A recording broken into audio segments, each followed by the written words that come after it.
আসসালামু আলাইকুম। তাহমিনাস লাইফ ক্যাপচারে আপনাদের সবাইকে স্বাগতম। আমি তাহমিনা বলছি ঢাকা থেকে। কেমন আছেন আপনারা সবাই?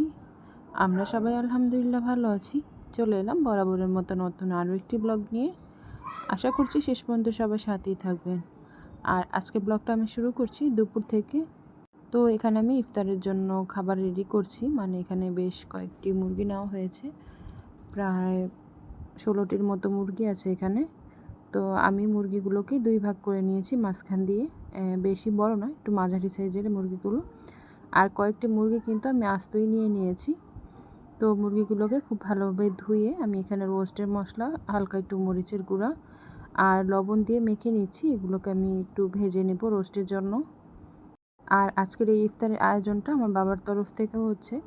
তো বাবার বাসায় যেহেতু গ্যাস থাকে না, ওইখানে ওনারা রান্না করে খেতে খুবই কষ্ট। তো আমার এখানেও তেমন থাকে না, কিন্তু যতটুকু থাকে আমার এখানে তো একটু রান্না করা যায়। আর ওনাদের একেবারে চুলা জ্বলেই না, তো সিলিন্ডারে রাইস কুকারে রান্না করে খাচ্ছে ওনারা।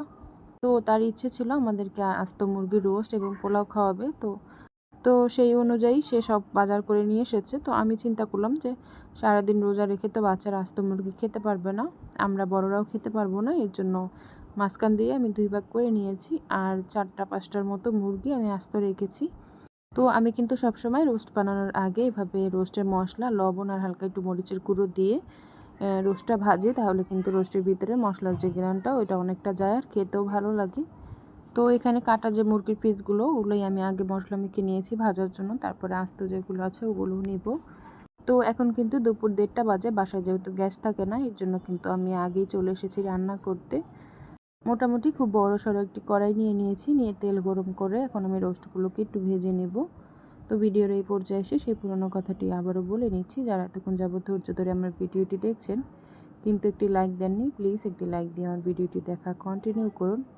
আর আপনারা যারা আজকে নতুন আমার চ্যানেলটি ভিজিট করেছেন, আমার আজকের ভিডিওর কোনো অংশ যদি আপনাদের কাছে ভালো লেগে থাকে, তবে আমার চ্যানেলটি সাবস্ক্রাইব করে আমার সাথেই দেখে যেতে পারেন এবং আমার আজকের ভিডিওর ভালো এবং মন্দ দিকগুলো আমাকে কমেন্টস করে জানাতে পারেন। আর আপনারা যারা এই কাজগুলো করে প্রতিনিয়ত আমাকে সাপোর্ট করে যাচ্ছেন, তাদের জন্য রইল মন থেকে অনেক অনেক দোয়া ও ভালোবাসা। এদিকে কিন্তু আমি অফ ক্যামেরায় সবগুলো চিকেন ভেজে নিয়েছি, মানে কাটা যে চিকেনের পিসগুলো ছিল, তারপরে এই আস্ত চিকেনগুলো আমি দিয়ে ভেজে নিচ্ছি। আর আমি কিন্তু হাতে মোটামুটি একটা মোটা গ্লাভস পরে নিয়েছি, কারণ চিকেন ভাজার সময় কিন্তু প্রচুর পরিমাণের তেল ছিটে। আর আমি কিন্তু মোটামুটি খুব বড় একটি কড়াই নিয়েছি, তারপরেও প্রচুর পরিমাণের তেল ছিটছিল। তো গ্লাভসটা পরে কিন্তু আমার একটু ভালো হয়েছে, কিন্তু তারপরেও নাকে মুখে তো অনেকটা ছিটে এসেছে। তো মোটামুটি অনেক মানুষের আয়োজন কিন্তু চলছে। তো আমার বাসায় কিন্তু এমনিতেই গেস্ট আছে, আমার ননদেরা। প্রায় 25-26 জন মানুষের জন্য আজকে আয়োজন করা হচ্ছে।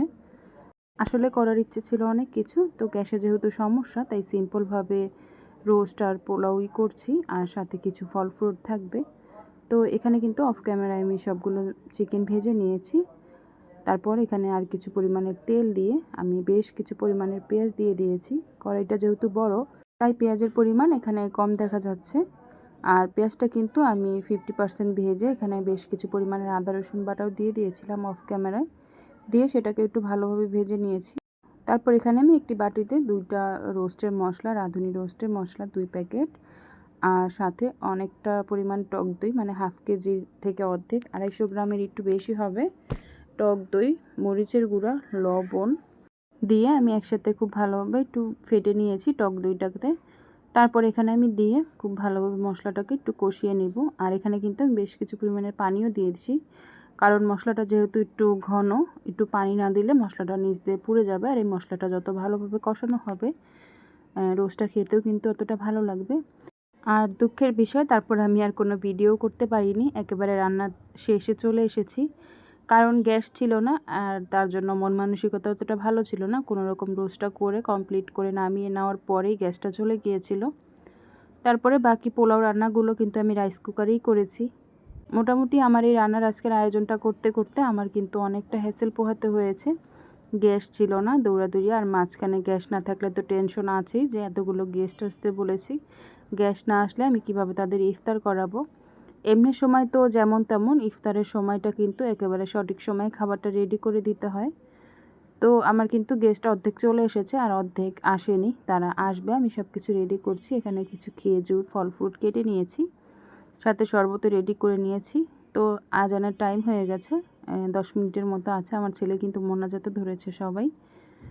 তো আরও গেস্ট আসবে, তাদের জন্য অপেক্ষা করছি। আর ইতিমধ্যে কিন্তু তারা চলেও এসেছে। এখানে ফল ফ্রুট শরবত খেয়ে এখানে যে খাবার আয়োজন চলছে। তো এখানে আমি সেদিনের মতোই কিন্তু 2টা শ্রেণীতে ওনাদের খাবার দিয়ে দিয়েছি। এখানে পুরুষ আলাদা খাচ্ছে, সবাই 2 শ্রেণীতে করে, আর আমরা মহিলারা কিন্তু আলাদা প্লেটে করেই খেয়েছি সবাই। সেগুলো আর ভিডিও করা হয়নি। আসলে এই রোজার মধ্যে কিন্তু এত ভিডিও করতে ইচ্ছে হয় না। আর এই তো খাওয়া দাওয়া শেষে এখানে চলে এসেছি সব বাচ্চা পার্টিদেরকে নিয়ে। আমার ছোট ছেলেটার কিন্তু আজকে জন্মদিন। আজকে বলতে এটা কিন্তু 23শে মার্চের করা ভিডিও। তো আমি এটা পাবলিশ করছি 24শে মার্চ সকালবেলা, মানে পরের দিন সকাল 10টায়। সবাই দোয়া করবেন আমার ছেলেটার জন্য। সে 12 বছর শেষ করে 13 বছরে পড়লো। এখন অনেকে বলতে পারেন যে রোজার মধ্যে কেক কেটে জন্মদিন করছে। তো এখানে কেকটা আনা হয়েছে আসলে বাচ্চাদের খুশির জন্য। আর কিছুদিন পার হয়ে গেলে কিন্তু বাচ্চারা আর কেক কাটতে চায় না। এখন তারা শখে একটু কাটে, পরে কিন্তু আর তাদের ইচ্ছা হয় না ওরকমভাবে। আর আমরা কিন্তু এটা পুরো আয়োজনটা বাচ্চাদের জন্যই করেছি। তো খাবারের আয়োজনটা কিন্তু ওর নানুর তরফ থেকেই ছিল। আমি শুধু বাচ্চাদের খুশির জন্য একটা কেক কিনে এনেছি এই। তো আমার বড় ছেলেটা কিন্তু এখন আর বলে না যে জন্মদিনে কেক কাটতে। শুধু এই ছোট ছেলেটাই একটু মাঝে সাঝে বলে জন্মদিনে কেক কাটতে, তাও ও কোনো মর্জি করে না, কিন্তু মেয়েটা কিন্তু এখনও মর্জি করে। তাই আমি বুঝলাম যে একটু বড় হয়ে গেলে কিন্তু তাদের আর সেই ইচ্ছাটা থাকে না যে কেক কাটবে, জন্মদিন করবে। এখন তো না বুঝ ছোট মানুষ, এর জন্যই চায় আর কি, যখন সে বুঝবে যে এটা ঠিক না তখন আর সেটা সে চাইবেও না। তো বাচ্চাদের খুশির জন্য মাঝে মধ্যে এটুকু করতেই হয়। আর আমার বাসায় গেস্ট যারা এসেছে তারা কিন্তু কেউ ঠিকমতো জানেও না যে আমার ছোট ছেলেটার আজকে জন্মদিন। যাই হোক, আপনাদের কাছে যদি খারাপ লাগে তবে বিষয়টা ইগনোর করবেন। তো আজকের জন্য এটুকুই। যারা এতক্ষণ যাবত ধৈর্য ধরে আমার ভিডিওটি দেখছেন তাদেরকে অসংখ্য ধন্যবাদ জানিয়ে আজকের জন্য বিদায় নিচ্ছি। আসসালামু আলাইকুম।